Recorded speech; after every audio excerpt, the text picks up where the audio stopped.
Looks like we're live. Episode 5, Tech Talk. We're going to try a little different approach this week. We asked ahead of time for some popular questions that people may have. We're going to touch on a few topics. I think we've got a few questions lined up that were submitted in advance. Certainly welcome the questions live as well. Also, I think we were going to give away some free swag. We're going to go back through this list of burnout videos videos, pictures, whatnot, and see who had the most likes. I think we're giving away some apparel. Where do you guys want to start? You want to start with some of the questions that were asked ahead of time? We'll get some viewers in here first. Yeah, let's wait for some viewers. Okay. Then you might want to cover your topics Start the first. springs first. Yeah. Talk about Valve Springs? Valve PSI Springs. springs. Okay. That we've been messing with. So,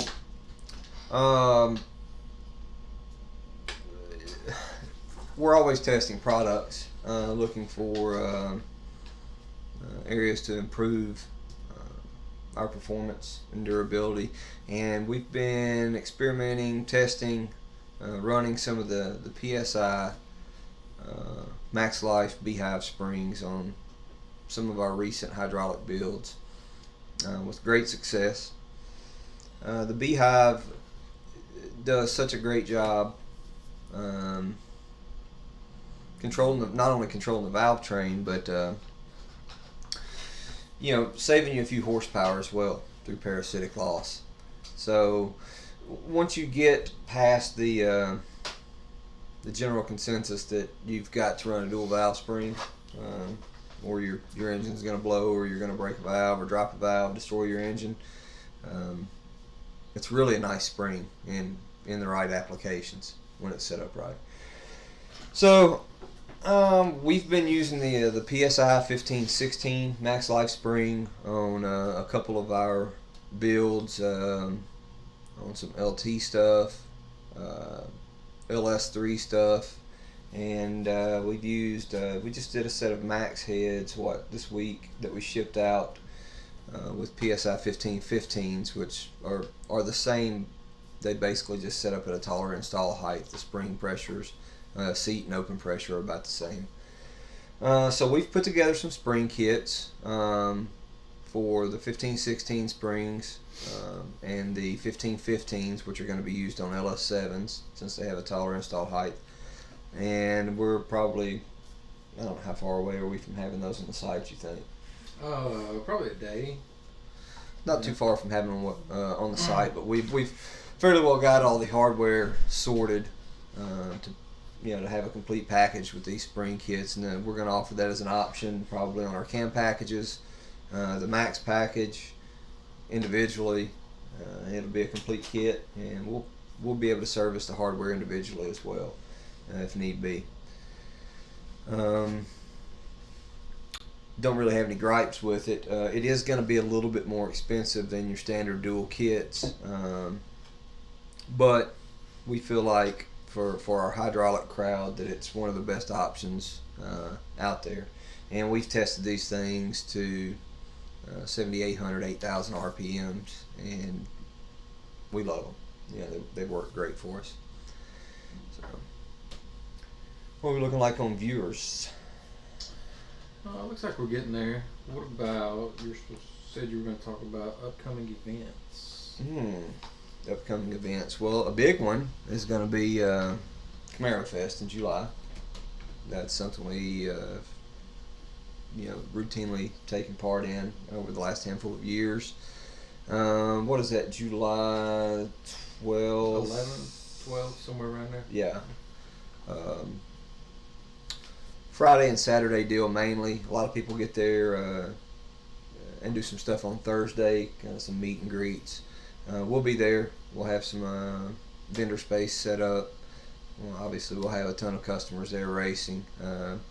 We'll get some information up on Camaro Fest. Are you going to be racing, Ryan? If I'm racing, it's probably not going to be in my car. My car's just not going to be ready. but we'll be there for that event. We're looking at some other things, some other shows and events that later in the year we're going to try to show up to some more of this stuff and kind of talk with folks about our products and services. And we were at Super Chevy Show a couple weekends ago. It was a really good turnout. And, unfortunate that the rain kind of came in there and wiped out Sunday, but we had a great time Friday and Saturday. It was a really nice turnout, and we enjoy meeting and greeting people and visiting at these shows. It's a good experience for us and the customers. We get to talk about the products, and sometimes we learn something along the way. So, what other events did we have upcoming? LS Fest. Yeah, we're probably gonna take part in LS Fest this year as well. I think there was some talk of PRI maybe. We'll probably we will probably be at PRI as well. We talked about cruising the coast. Who knows? And if you guys know of any shows, send us some info. Not to say we won't show up and do something or help support or whatever. Just keep us in the loop with anything that may be developing. So. Okay. So one of the other topics that we were going to cover, and it looks like we've already had some questions about it too, is remote tuning. Remote tuning. I know we've talked about it before, but maybe if we can just kind of give them a thorough explanation of the process and how it works. Okay. So, first and foremost, we offer remote tuning for customers that are running, basic bolt-on mods and cam head stuff, basic stuff that we do a lot of, using our products, obviously. At this time, we just don't have the time to dedicate to remote tuning everyone's products and all different types of builds. We have to focus on an area that we can schedule this stuff and fit this stuff in, and it's still hard to do. So right now we stay naturally aspirated with bolt-on stuff and cam head stuff using GPI products. The process is pretty simple. You hop on the website and you select the tuning service for your year, make, model vehicle. 17 and newer is a little bit higher because of licensing. Well, actually, it's not anymore. Right. Because HP Tuners has changed some of their licensing for what we do remotely. We don't have to license the file anymore remotely, so that saves you guys some credits, but you still have to have additional credits on your end. So if you don't have hardware, you hop on the site and you purchase the package that has the hardware, the MPVI2 with it. When you receive it, you're going to have to register the product on HP Tuner's website, download the software, and you're going to have to purchase credits for your vehicle. So that means if you've got a 2016 and older, you're going to need 2 credits. If you have a 17 and newer and you just want to do the ECM only, engine only, you'll have to have 4 credits. If you want to do the transmission and it's a T87A that has to have the transmission module unlocked, well, you have to remove the module, send it to HP Tuners, fill out the stuff on their website, register to get that unlocked. You pay your charge to them for unlocking. When you get it back, you have to purchase 4 more credits for the TCM, and then you're ready to tune engine and TCM.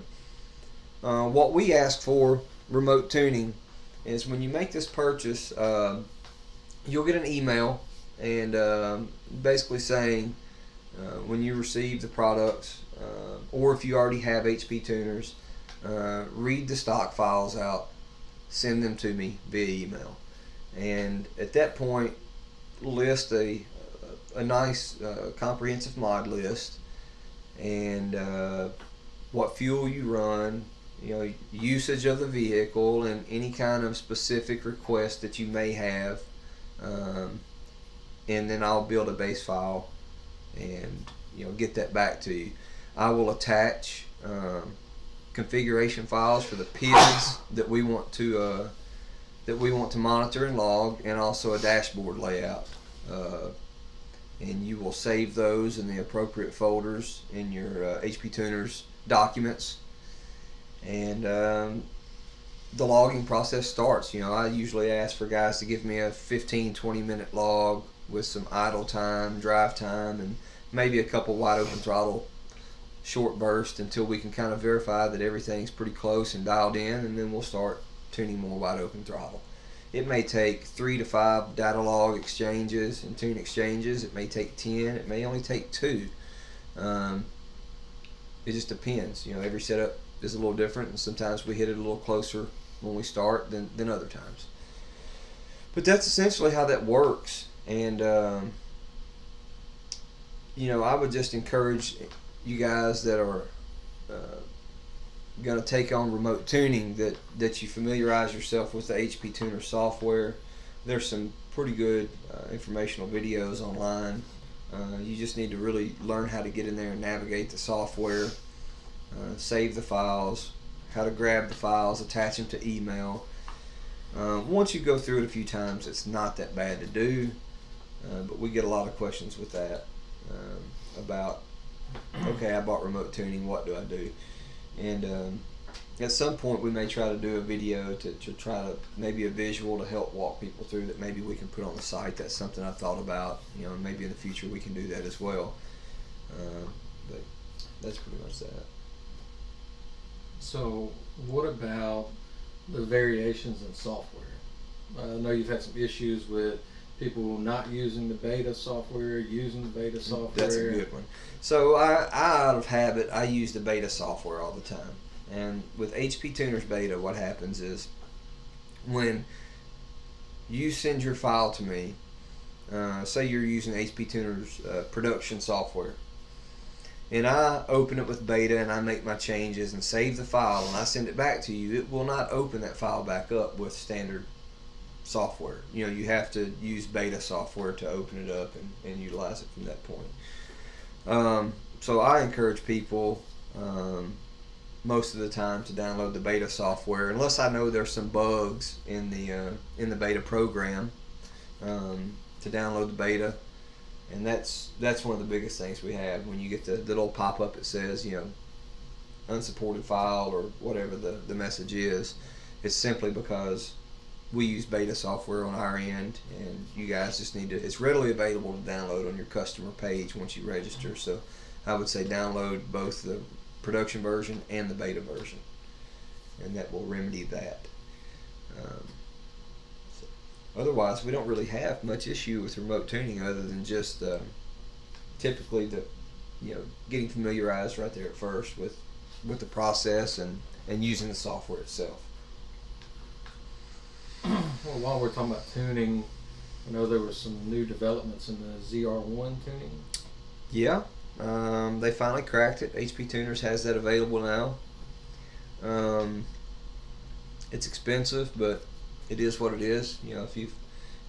If you've got the bankroll for a ZR1, you're probably not worried about spending $3,500 or $4,000 to tune your vehicle. So I'm not really going to make a big deal out about what it costs, because at the end of the day, what happens is HP Tuners has to recuperate all of the time they've spent in R&D, and they have to do that through licensing and unlock fees and so on and so forth. So this one was a tough one for them, and they finally got it. So the diesel, the LP5 or whatever it is, I'm not much on the diesel stuff, but it was kind of the same way for a number of years as well. So what was it, like $2,000 to unlock the ECM, and you have 10 credits for the ECM, like 4 credits for the TCM, I think, and 3 credits for the fuel pump control module, 3 credits for the secondary port injection fuel controller. We haven't done one yet, so I'll know a lot more about it when we get in there. But I can tell you, with 20 credits tied up, and your tuner shop's labor to do it, you're probably looking at a minimum of $3,500 plus tax to dyno tune one of those cars. It is what it is. So should be interesting. It should be. I'm anxious to see what kind of gains there are there. We've had a handful of, or I say handful, 2 or 3 of them on the dyno. I think that's still typical OEM tune, it's fairly conservative, but I don't know that there's going to be a absurd amount of power left in there. Time will tell. Well, we had a few questions that people commented prior from when we initially made the post about the upcoming session. Frank All, who's the guy with our 427 Max package going in the SS sedan, wants to know about harmonic dampeners, underdrive pulleys, if big cams will affect the alternator and water pump operations while underdriven. That's a good question. Not really, because a big cam is going to have to, the more aggressive it is, the higher it's going to have to idle. So the only time you ever get into a pickle with an underdrive pulley on some of the LS stuff is when you have stock engine idle, speeds of like 500, 550 RPMs or whatever. An underdrive pulley, if you have a 25%, well, that means you're slowing your accessory drive down by 25%. So the water pump slows down, the alternator slows down. So on some models, I'll idle them up if they're stock, but a cam vehicle is idling, 800, 900, 1,000 RPMs. You're idled up enough at that point where the underdrive doesn't have any negative effect on charging or cooling at that point. Actually, the underdrive may do you some favors when you're turning high RPM to not overspin the alternator, since there's a reduction in alternator speed there. But certainly not, the big cam won't affect it at all because you're already having to idle the thing up. Well, on the note of the underdrive pulleys, Randy Wheeler asked, what type of gains do you typically see on like a 25%? On a 25%, on a Gen 5 Camaro, we typically see 6 to 7 rear wheel horsepower. It gets down to a point where it's hard to measure that stuff on a chassis dyno sometimes, but we have done that with that being the only change in mods. 3 pulls, average those pulls with the stock dampener, and then 3 pulls with the underdrive average, and it comes out to about 6 horsepower on average is what we see. The electric steering models may be just a tick less than that because you're not pulling a power steering pump, a hydraulic pump. So Corey Pierce asked about the new L8T 6.6 iron block engine. What all do you know about that, and what do you think that's going to mean for the Gen 5 racing platform? I read the article, but I didn't really soak a lot of it up. But I've got to think that it's going to bring some. I think it's going to be good, structural wise for an iron block on boosted setups. I think that's going to be great. I think the engine is probably a workhorse in factory trim. I'm anxious to see where that thing goes and what it does, but I don't know a ton of details about the fuel system and stuff on it, so I don't really know what to guesstimate. But the iron block deal is going to be big for the boosted guys. That's going to be awesome. I assume that it maintains the same size head fasteners as the regular LT, which is already, I think those things are a 12 millimeter. They're already pretty good size. Head clamping on those already doesn't seem to be much of a problem. The iron block is only going to make things better with ring seal at big power. So Andrew Cameron said, what's the best approach to tuning injection timing to do things like reducing the fuel smell and improving drivability?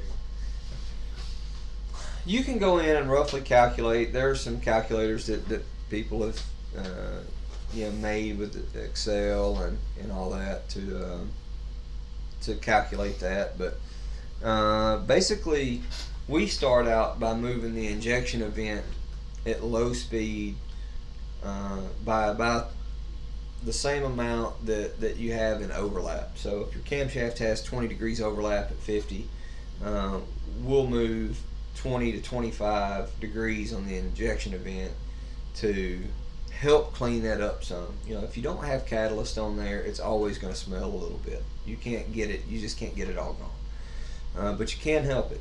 And a lot of people with the big cams that have some overlap, people don't realize that the injection event actually, when you move that to clean that up, normally it leans out the fuel trim, so you have to touch up your fuel table. But another thing it does is it will actually clean up a lot of the tip-in response when you get it right. A lot of big cams have hesitation right there off of 800 RPM idle and try to blip the throttle. Getting the injection timing right can certainly clean it up a little bit and clean up that response at low RPM like that. I usually personally work that area from off idle to about 2,000 RPMs, and then I kind of taper back to factory injection timing, because on port injected stuff anyways, because I just haven't seen gains on the dyno by altering the injection timing on this LS stuff with what we do with the hydraulic stuff anyways. A little off topic here, but Jake said that Kevin's selling everything because he knows Fana's going to put a country mile on him. Said he needs Jesus to sponsor him. That's actually exactly what Kevin said. He said he was scared of Fana. Yeah. Yep. I can see that. No, Kevin said I agree. See? There you go. Ray said, can y'all get me a 103 by Friday? If we can, it's going to be a K-Tech and not the other one that you had that rusted internally in a month's time. Michael Kemp said, still wrestling with what cam to put in my car. I feel bad for bugging James 5 times yesterday. Don't feel bad. That's what we're here for. Could you guys remote tune a transmission you built to keep the converter from locking up at lower speeds? Yeah, absolutely. That's David Cardwell. Yeah, absolutely. Converter lockup is something that is easily tunable, and it is a preference thing. A lot of people like different things with their shift scheduling and their converter lockup schedule. That's easily accommodated. Where it gets hard remote tuning a built transmission, a 6L80 in particular, is sometimes you need to feel the shifts. But if everything else is dialed in, you just want a converter lockup move, that's an easy change to make. Kemp said 2018 SS 1LE, SS3 or SS4, can you tune out the low RPM stumble of the SS4? His car is currently here. Yeah, the SS4, it's a 1LE car, so what are we talking, stick car here? I would probably go with the SS4 because there's not a ton of difference in drivability between the 3 and the 4, and the 4 is worth a notable amount more power in the upper RPM. So I would personally lean towards the 4 because low speed drivability is not much different between the two. It's not as much different as the power gains are. Zach said, does HP Tuner support the new 2019 Silverados yet? I looked a week or two ago, Zach, and I didn't see anything on the new Silverados. We've done a couple of the new ZR1s or the ZL1s, 1LE. Yeah. But I haven't seen anything on the pickups yet. Marty Harrison said, any word on when the next track tuning is going to be? I've gotten that question a few times actually. Yeah, I'm trying to work. The guy we were working with over there at Memphis has left, and he's in Holly Springs now. And I just haven't reached out to the new guys over there at Memphis yet on getting that set up. Pricing's going to be the same. I think it looks like it may be a couple $100 higher for the total track rental, so it should be between 6 people or 5 or 6 people. It's probably not going to be that much difference in pricing, but we just have to kind of get that organized and together. And we certainly need you guys to please send in to us and say, hey, I would be interested in going, because when we get that head count that we're looking for to make it affordable for guys, we're ready to pull the trigger. We can schedule that typically within a week's time, unless the weather is the biggest thing to schedule around. So that's why we don't really schedule those things weeks out, because who knows what the weather's going to do.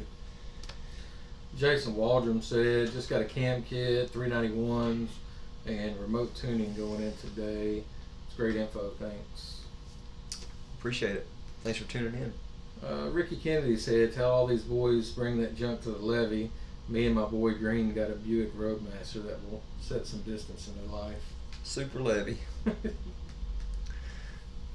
Mean Green's always got something going on. Hey Ryan, last year I had you guys spec and tune a Monster Cam 416 for my 2010 Camaro. I built the bottom end with boost in mind, so I dropped compression a little bit. Negative 15 cc dish pistons. I was always led to believe that the Holley mid-rise dual plane intake would be a decent intake for boosted applications. After watching a couple of your tech talks, I realized I probably should have went with the high ram from the get-go. Don't get me wrong, I absolutely love my setup and didn't have to hack too much of my car to make that intake fit. And your remote tune was amazing. It drives way smoother than it did with my other cam. But now I'm just curious what kind of power difference I'd see swapped over to the high ram versus the mid-rise. The only experience I had with the mid-rise were on a couple naturally aspirated builds that we had on the dyno, and they literally made less horsepower than the factory manifold, than a factory truck manifold at that. So I would think you would see some big gains going from mid-rise to a Holley high ram. Mm-hmm. The high ram's an awesome manifold. It's one of the best manifolds out there for the hydraulic roller stuff. So I wouldn't even begin to be a lot of power. It's certainly worth doing. Cut it, make it fit, you'll be happy. Because I promise you're missing a lot of power right now. Desmond Cook said you have to have a beard to go fast. You actually don't, but it helps. I don't know what Ronnie's excuse is. He's not fast and he's got a beard. I'm not. Alan Donovan said, what's up? Great to hear about the boys at Kuntz Power joining your team. Yeah, it's been a welcome addition. Those guys are awesome down there. There's some very talented group of individuals that do some awesome work. They put some fast stuff out of their place. Matt Allman joined. I guess he's looking for tips on how to go fast. Let's see. Taylor Vaughn, Turbo 400 swap for the win. Everybody likes a good 400. Isn't that right, Matt? Matt wouldn't know, would he? No, he wouldn't. Yeah.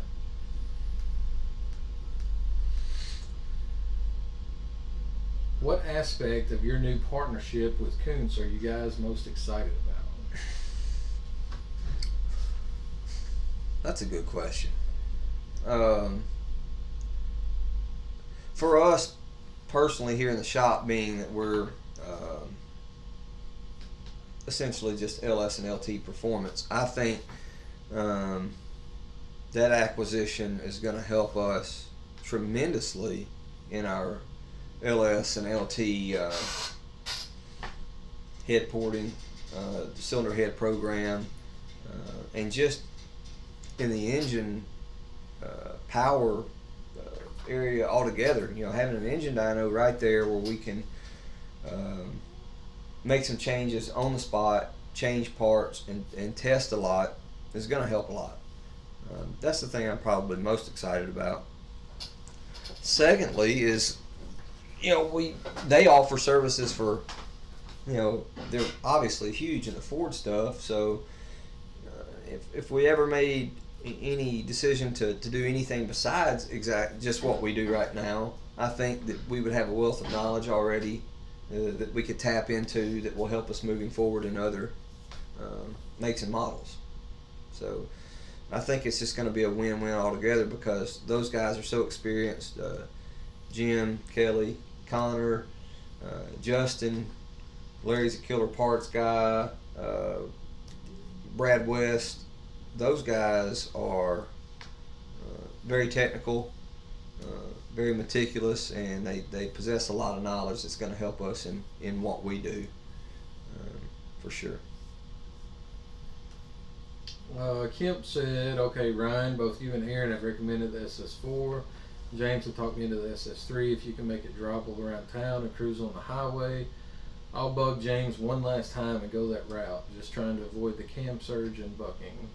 Well, I will say, the SS3 is going to drive a little bit better at, super low RPMs than the SS4. It's all about learning the new combination, on drivability. Every cam has its own little characteristics. So, yeah, the SS4 is going to require a little bit more RPM before the cam surge is gone. I can have James hit you up and kind of see what you're looking for there. If you want the smoothest possible option and you're not worried about that last few bit of horsepower, then go with the SS3. It's going to be a little smoother cam. Not much smoother, but it will be a little smoother. Blake Strohmeyer said, love the GPI products. Can't wait to put a cam in my 6th gen. Thanks. We appreciate it. Dalton Good. Ryan, you ready to throw Heath's old Red Z on the dyno for a retune? Yeah, the thing, it's been a while since it's been here. It'd be nice to check it over and see if it's as strong as it once was. Mike Carroll joined. What's up, Mike? Matt Allman said, just thinking of a good question to ask. What's the quickest, fastest CTSV GPI has tuned? I don't know. It's probably not red, though. Probably not. It's probably not. We had that black CTSV in here not too long ago that was the one that made way more power than Matt's car? Yeah, it made like over 800 at the wheels. Yeah, it made way more power. It's probably faster than Matt's car. I bet it had a GPI cam in it, didn't That's it? what it was. Yeah. That's what it was. Yeah. Mike Carroll said, I need a set of LS swap long tube direct fit headers for a 96 Dodge Ram. Don't got anything sitting on the shelf. Yeah, let me run back here and check inventory real quick. I'm sure we have some Hooker super comps back here that'll go on there. Honestly, I don't know if they have a direct fit for that, but we'll be happy to check.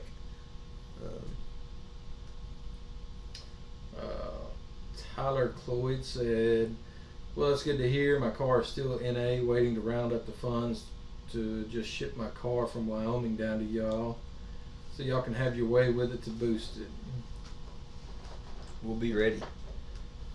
Ryan Eagleston said the SS4 is great. Many of my customers love it. Just make sure the tuner is worth his beans. That's a big part of it right there. You can put even the mildest of cams in there, and if the calibration is just off, and and the drivability isn't dialed in, you're just not going to be happy with it. It doesn't matter what camshaft's in it. So something to consider always is the whole package has to work together. Fritz Waring said, how streetable is Turbo 400 on the street with the 4500 stall? Still fairly streetable. In town especially. I mean, highway driving is going to be miserable, but it just depends on what you do with the car. I mean, last year my car was, I would street drive mine. My converter flashed like 6,500 RPM, so 4,500 to me seems like child's play these days. So it wasn't bad sitting on a pillow where there used to be a seat at in your car while we drove it up here. I don't have time for all those accessories. Matt Allman said that was a fluke. It probably was.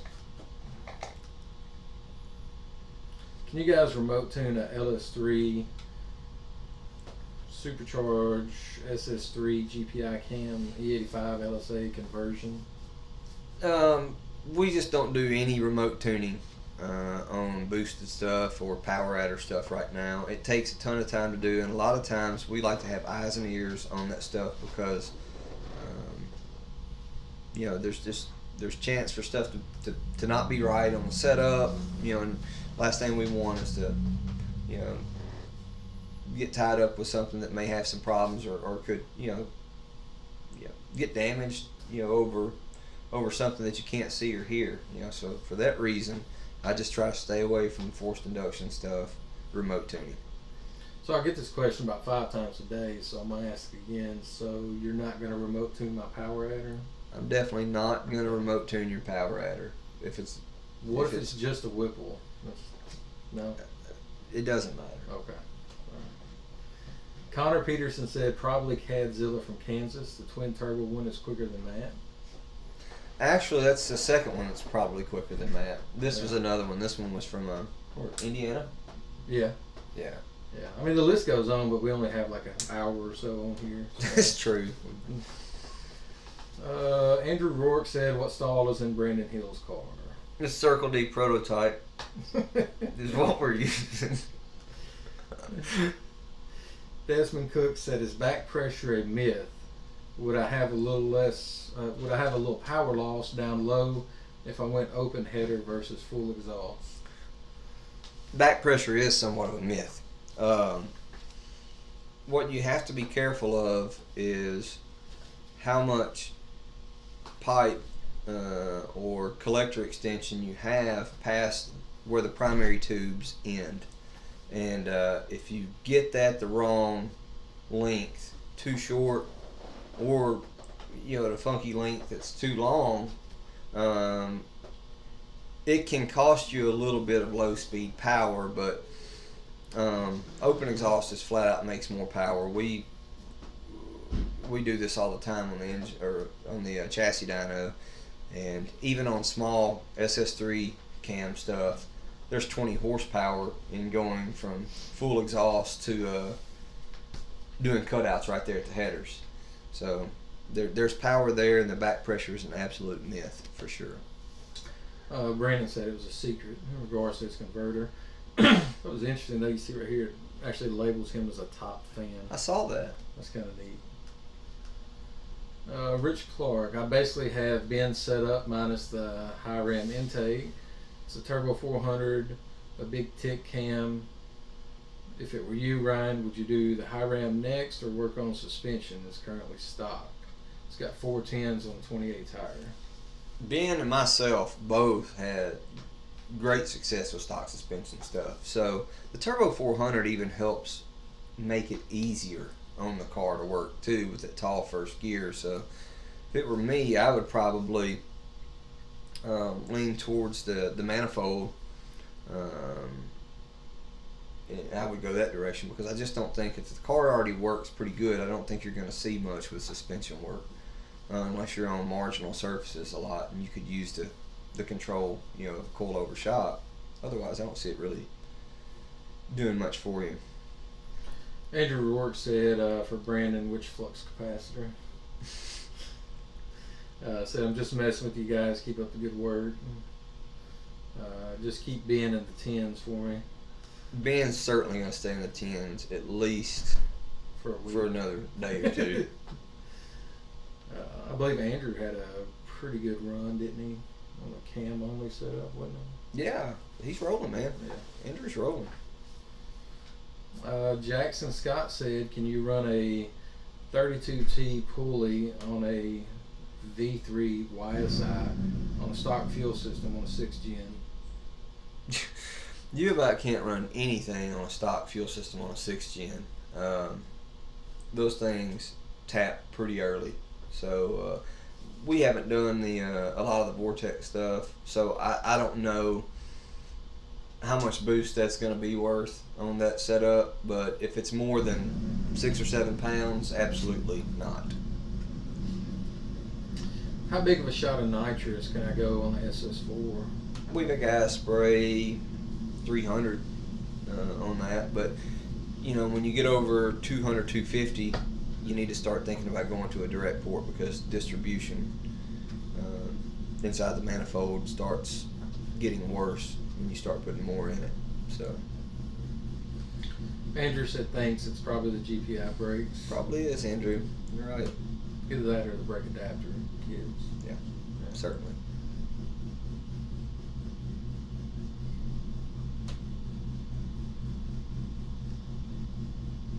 Doesn't look like there's as many questions coming in today as there It was normally easy. is. It's easy. I'm out of here.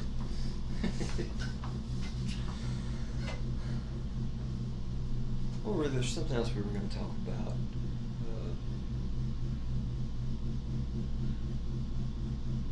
one thing I was going to talk about that we ran into sometimes when we're tuning,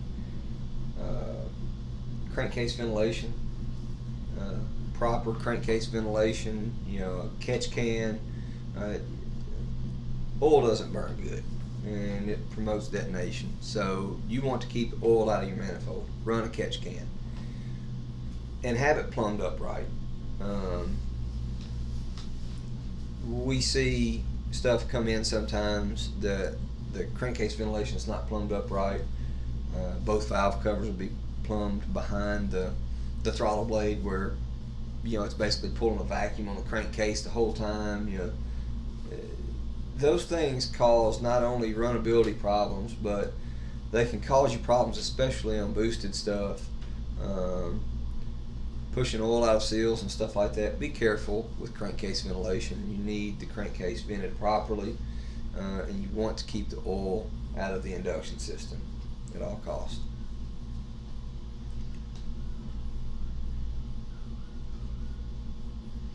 Zach K joined. What's up, Zach? Yeah, Ray, I'll shoot you a email or message when we get off here. Raymond Cole said there's some questions. Oh, I think he had a question about the heads. He did, yeah, and I totally missed that one. He was asking about the CID heads in comparison to GPI heads. Said he's seen a lot of people running the CIDs lately on the bigger horsepower applications. Well, the CID is a fantastic casting. It's a 6-bolt head, not that really does any of the LT guys any good right now, but it's a quality casting, and it's got a nice port program in it to start with. We've used them, and they work well. I haven't done an A to B comparison with our ported factory head. The CID on the bench flowed a little bit more on the intake side, and our exhaust was right there on par, if not just a little bit better. But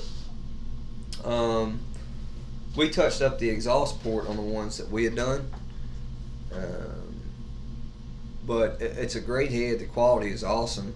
It accepts all the factory valves and stuff like that, so it's a relatively easy swap. Where it doesn't accept factory stuff is on the head fasteners. You have to run a smaller washer. You have to run an ARP head bolt or ARP head stud with it. You can't run a factory bolt. And the CID head is a little different deal. It's actually smaller intake runner than the factory head is, and it moves some pretty good air.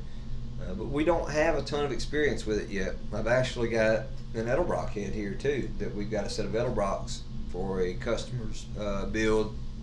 We're going to be doing a 2650 blower on. Yeah. They looked awesome on the flow bench too, but flow benches are kind of like dynos. They don't always tell the complete tale. So until we get it on a test, we won't really know. We need to test that the CID and the Edelbrock on a known combination against our cylinder head to really be able to tell that. But in all likelihood, both of those heads should end up a little bit better than our ported factory head, because it's an aftermarket casting that has material in places that the factory head doesn't, so you can do more with the porting on the head. But we've been pleased with what we've seen with the CID head to this point. And it's nice that it carries over factory hardware. You don't have to have a bunch of custom stuff. Like the CID LS head, we've got a set here for a power adder car. It had to have custom length valves and everything, but it's a Mac Daddy set of heads. It's no compromise type deal. Christian Garcia said, can you daily drive LT1 cam head stage 4? Absolutely. Stages are tough on cams because our stage 1 may be equivalent to somebody else's stage 2, or someone else's stage 3 may be equivalent to our stage 2.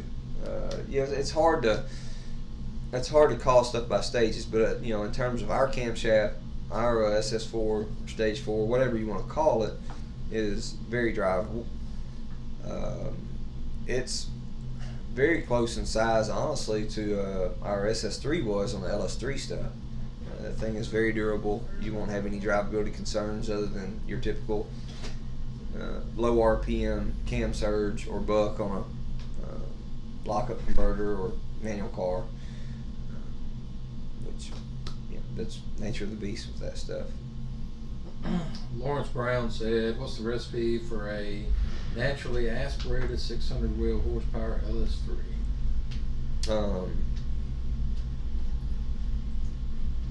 A lot of cylinder head, a lot of compression, and a lot of camshaft. Probably a solid roller.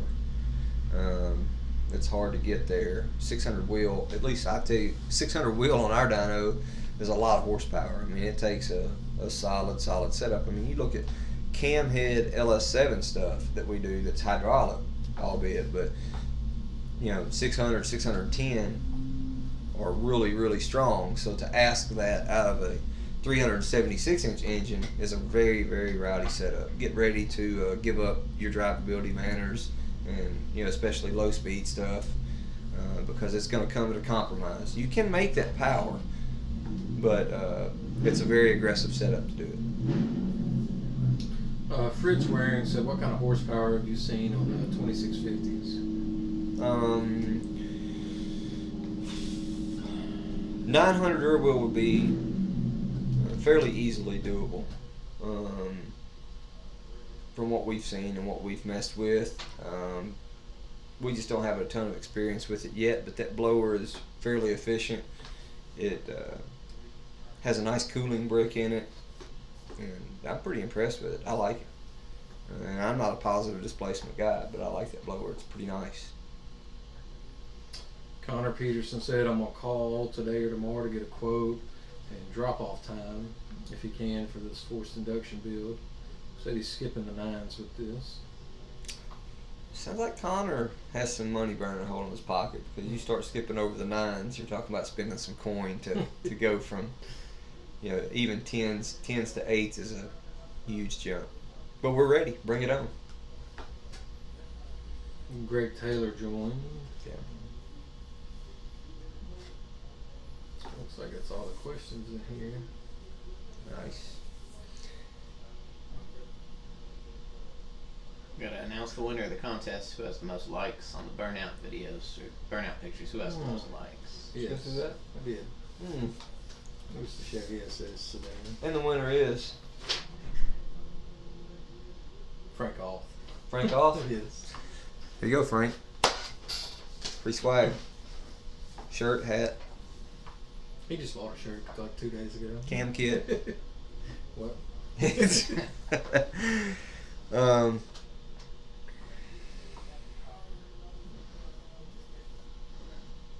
Would 600 MA be easier with a 416? A little bit. It would be a little bit easier. You don't get near the going from an LS3 to a 416. You don't really get as much horsepower gain typically as you do in low and mid speed torque gain. The stroker stuff tends to plump it up more under the curve than it does just at peak. But it will make it, cubic inches do make it easier to achieve. But 600 wheel, even at that cubic inch, with the LS3 style head is still, that's humping pretty good. I mean, that's a pretty solid combo to do that. David Cardwell said, if you do a burnout contest for a cam kit, I'll blow the tires off. We could probably do that with the stipulation that you guys have to buy your new tires from GPI. It's not much markup in tires. Well, maybe we'll get a lot of volume on the burnouts then. So. I think that's it.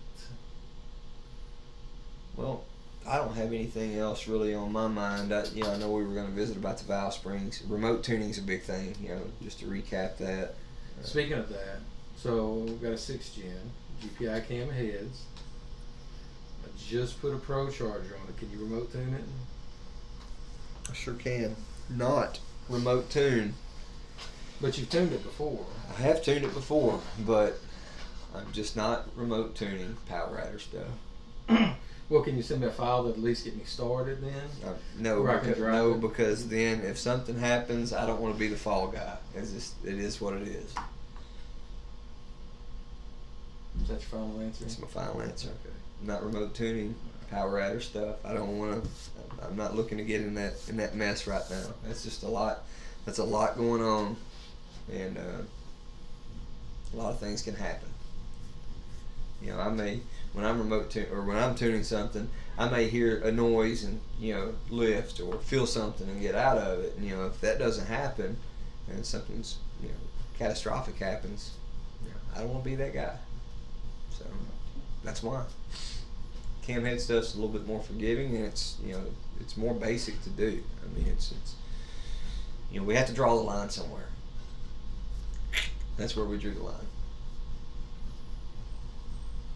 What about nitrous?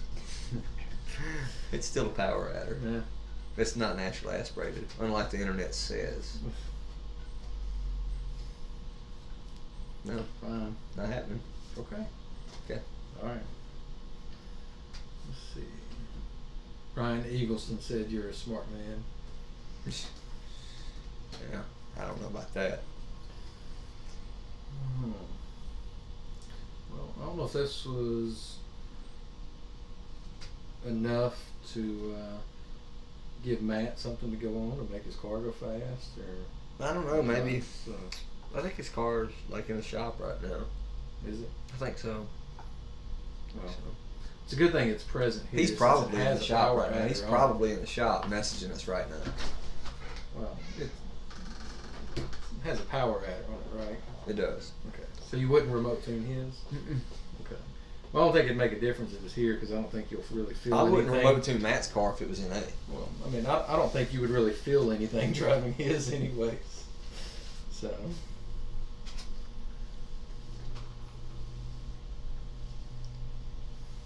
Will we fine tune a vehicle that we've already tuned remotely? If we've already tuned it in person and it's a minor touch up, something like transmission stuff, something like that, I just don't want to get into engine tuning remotely. If it's just basic touch up, yeah, we certainly can entertain that. We just get a lot of inquiries about remote tuning, power adder stuff, and you're talking about stuff from scratch. A lot of those things move the mass airflow sensor to the intercooler, and you know it takes a ton of scaling and it takes a lot of work on a power adder car to get those things right. Zach Cade was asking about wideband recommendations. I think we'd recommend the AEM, like we have on the website there.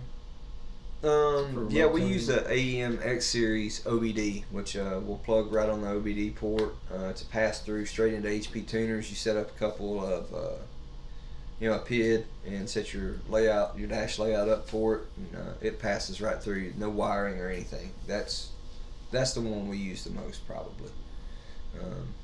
PLX, Innovate, those guys have good products too. But we use the AEM more than anything. Jim, if you'll just shoot me an email and I'll get something over to you. Clay Abernathy said, "How much does Matt Allman love Matt Allman?" I don't even know. How do you get the data from the wideband for the remote tuning? It will. The AEM X Series will pass right through onto the dashboard. You know, so when you're data logging, it's coming right in there to your computer, and it will be on the data log. So that's the good thing about that setup. Marty said Matt needs a trans tune. Do y'all have a tune for his? Yeah. Brandon Broadway just joined.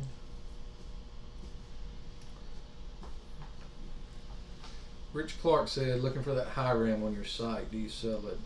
Also, does it include everything you need to bolt on?" It comes with the hardware to physically and the seals and stuff to bolt the manifold on. It's not going to include. It comes with the fuel rails, but you're going to need, the plumbing to plumb the fuel rails up versus a factory deal. That's going to take a little bit of work. And those things, high ram will fit on multiple models, and it's hard to package something for every model. that you're going to need, but it is most of the stuff there that you need to make it work. You're going to need a saw in most cases to cut and make it fit, and you're going to need some plumbing stuff. Otherwise, it's fairly simple to bolt on. I mean, it goes right on there, and you have to watch which injectors you use with it. I think that those are set up usually to use the taller injector on the port stuff. Cesar said, keep up the good work. We'll try. We will try. I guess that is about it. Okay. Well, we appreciate you guys tuning in as always. Next time we'll probably have a little post ahead of time. Asking questions, common stuff. Give us some feedback, ask us some questions, suggestions. We're open to all that. So certainly, let us know what you think. Let us know what you want to talk about, and we'll try to accommodate. So appreciate you guys tuning in.